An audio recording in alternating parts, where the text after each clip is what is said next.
کچھ حقیقت تو ہوا کرتی تھی افسانوں میں، وہ بھی باقی نہیں اس دور کے انسانوں میں۔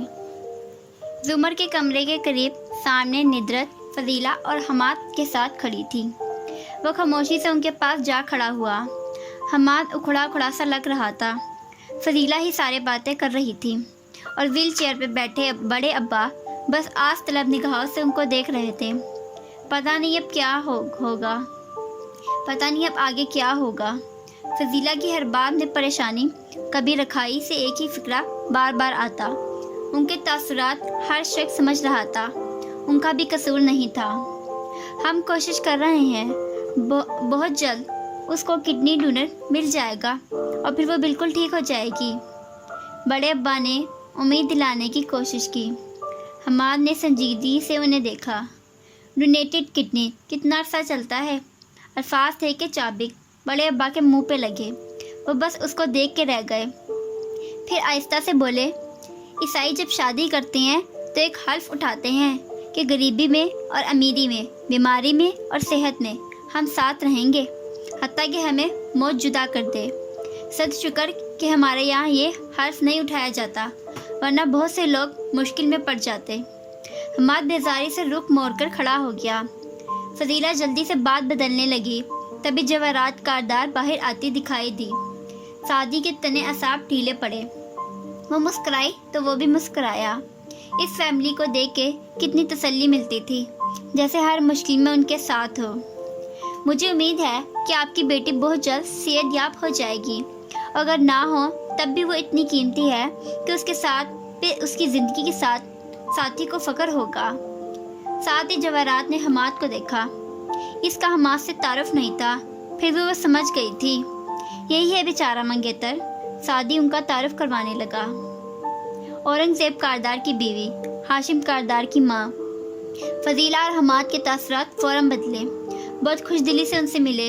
اس کے ملازم دور کھڑے تھے اور پھر اس کا روب، تمکنت سے اٹھی گردن، گہری آنکھیں اور ان کی مسکراہٹ، وہ تو تھی بھی ملکہ، سوائے بڑے ابا کے اس کے آگے پیچھنے والوں کی کمی نہ تھی۔ تم پریشان مت ہو، اس نے نرمی سے حماد کو مخاطب کیا، وہ ٹھیک ہو جائے گی اور تم لوگوں کی شادی بہت دھوم دھام سے ہوگی۔ اور کیا تم مجھے آفس تک کمپنی دو گے؟ زمر ہماری فیملی ہے اور اس کے فیونسی سے دوبارہ ملاقات کا وقت جانے ملے یا نہیں۔ ساتھ ہی امید افزا نگاہوں سے سعدی کو دیکھا۔ وہ مسکرا دیا، یقیناً اب وہ اس کو سمجھائے گی، اور جواہرات تو جواہرات تھی، وہ کہے اور کوئی انکار کرے ایسا تو نہیں ہو سکتا تھا۔ حماد بے ساختہ جی بالکل شور کہنے لگا۔ جواہرات آگے چلتی گئی۔ حماد فوراً پیچھے لپکا۔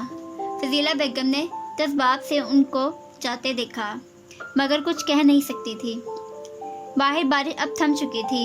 کار کے قریب آ کر جواہرات نے مسکرا کر ڈرائیور کو کہا، آفس سے دوسری گاڑی منگوا کر شہرین کو لے جانا اور اب اپنی شکل گم کرو، اور ہتھیلی پھیلائی۔ اس بیچارے نے جلدی سے چابی اس کے ہاتھ پہ رکھی اور واقعی وہاں سے گم ہو گیا۔ وہ حماد کی طرف مڑی، آفس کا ایڈریس میں تمہیں سمجھا دوں گی، ایسی کار ڈرائیور کرنے سے کے موقع کو امید ہے تم ضائع نہیں کرو گے، اور گھوم کر فرنٹ سیٹ کی طرف بڑھ گئی۔ حماد نے چابی دیکھی اور پھر اس چمکتی ہوئی کار کو، آنکھیں جیسے خیرہ ہو گئیں۔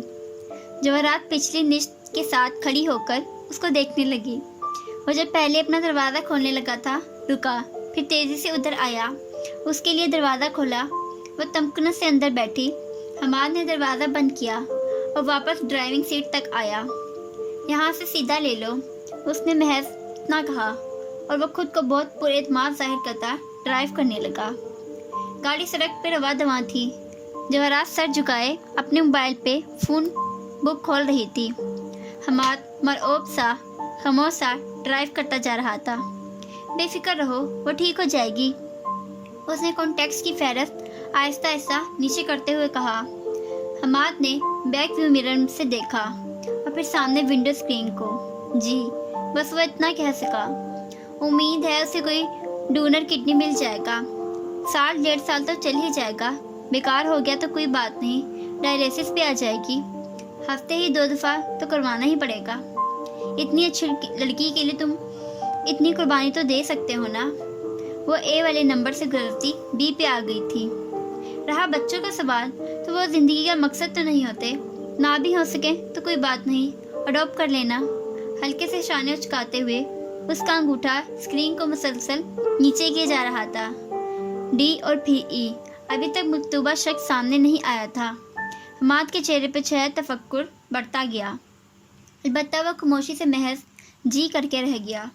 جواہرات اسے زمر کے لیے قائل کر رہی تھی یا ان سے متنکر، وہ سمجھ نہیں پا رہا تھا۔